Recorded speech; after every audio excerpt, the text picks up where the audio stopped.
vi uma tese há muito tempo atrás que diz que Judas não foi um traidor. Judas teria sido um instrumento para que Jesus morresse por nós. O que você acha disso? Judas não foi um traidor. Quer dizer, apesar da Bíblia ela não entrar nessa história de Judas, né? Mas quando você vai estudar qual era a mente do judeu na época que Jesus veio, por quê? O que que Israel vivia naquele momento? Ele vivia sob um jugo romano.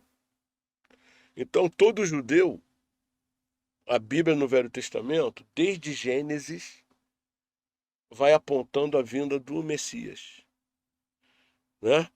Quando você chega em Salmos, principalmente em diante, vai pegando os profetas maiores e menores, né? Jeremias, Isaías, até Malaquias, todos vão apontando que o Messias ia vir. Como é que o judeu via esse Messias a partir, né? Quando a gente vai sair da Bíblia e vai para a história geral, né? Nós sabemos que veio a Grécia, né? Roma sucedeu o Império Romano, e quando Jesus veio, Roma governava o mundo de então. Era massacrada, era dominada pela cultura, o Império Romano. E o judeu queria ser livre daquilo ali. Quando ele começou a olhar para a vinda de Jesus, ele via Jesus como rei, como Messias que via para livrar o judeu do jugo romano. E Judas era uma dessas pessoas.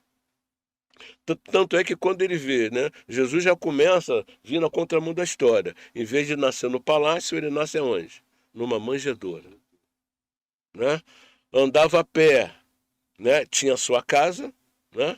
Mas andava a pé. Ele pregava a humildade, ele pregava o amor. Ele não, quando ele vai preso, né? Lá no Getsemane, e Pedro pega da espada e corta a orelha de Malcolm, ele coloca a orelha no lugar e ele fala: vem cá, você não sabe que se eu quisesse eu pedia a meu pai, ele mandava uma legião de anjos e acabava. Então, Jesus ele veio com o propósito de morrer para nos salvar. E Judas só foi entender isso quando você vai, na hora que ele recebe as moedas dos, dos sacerdotes lá, né?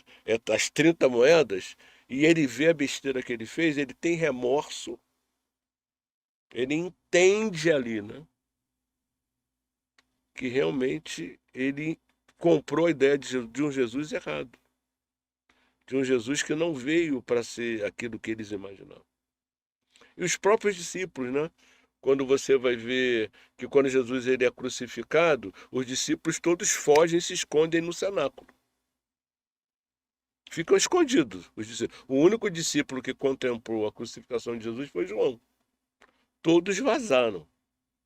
E não entendiam que Jesus o tempo todo, principalmente nos últimos momentos de vida, ele pregou, ele falou: olha, o Filho do Homem vai ser entregue, porque ele veio para morrer pelos pecados, né? A morte de Jesus, ele trouxe o pecado de toda uma humanidade que já tinha vivido, a humanidade que estava vivendo na sua época, e de nós que nem nascidos eram, e daqueles que nem nasceram ainda.